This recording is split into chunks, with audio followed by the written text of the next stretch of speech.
Well, the Lakers did lose again. L.A. Really? City of Champions, but the Lakers did lose again after an air ball by Russell Westbrook. Karl Anthony Towns was seen mocking the great Westbrook. Oh, here's Westbrook after the game. I honestly don't pay no mind to it. Maybe the other guys are, and then they weren't talking to me.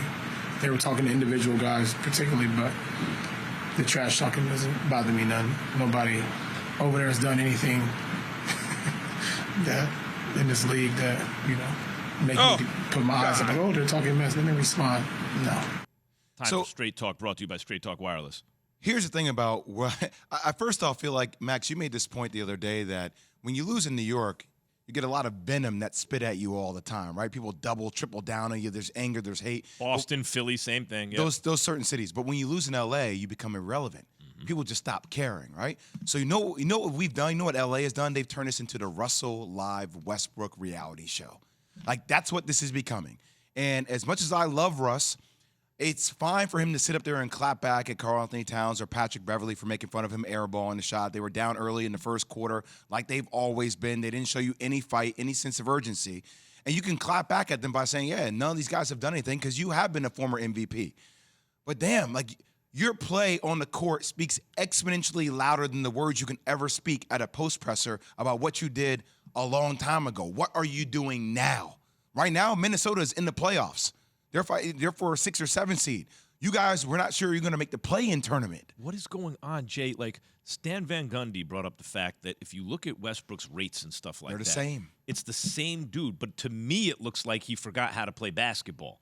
Like, it's like a mental thing. Key, I mean, you're in L.A. I got to tell you, it's crazy over the past 5 or 6 years what's happened to this man's legacy, from him being that MVP caliber player to now potentially next year going on his 5th team in 5 years. His 5th team, if he gets traded from the Lakers, which he probably will, in 5 years.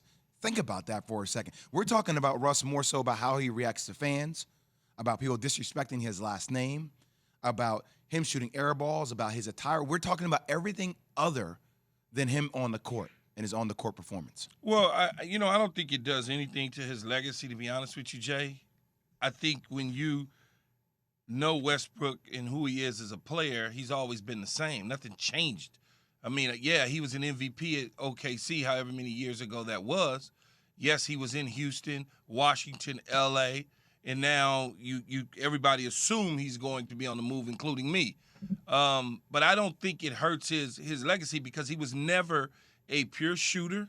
He was a scorer at the cup. He was a hustle face. He was a board man. He was a triple-double waiting to walk into the building and happen. I think that is the way he will be remembered when his NBA career is over with, along with, he couldn't shoot. He shot some air balls.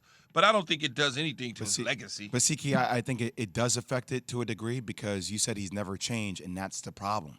Like, he's never tried to change his game. You're playing with one of the 2 greatest players to ever play the game, and you can't change around the style in which you play to help this team win. Yeah, that's the problem. It's hard to watch because you know how proud he is. Man, Max, you don't even understand. I can imagine. I get to looking at it as a former professional athlete. I'm sitting there going, and also someone who's known him for a while. Right? What? And somebody, yeah, but not even aside from the personal side of things. I'm just talking about. I'm like, man, what the hell is wrong with him? You know, doesn't like as crazy as I am. I think I can go do that in the NBA. Yeah. Right, literally, like if you right now, like I can go shoot and just miss. I don't know what it is. It's hard. He's been my favorite player in the league at times, and like it's hard for me to watch. Man, I love the way he goes at it, but this is hard to watch. Straight. Thanks for watching ESPN on YouTube. For live streaming sports and premium content, subscribe to ESPN Plus.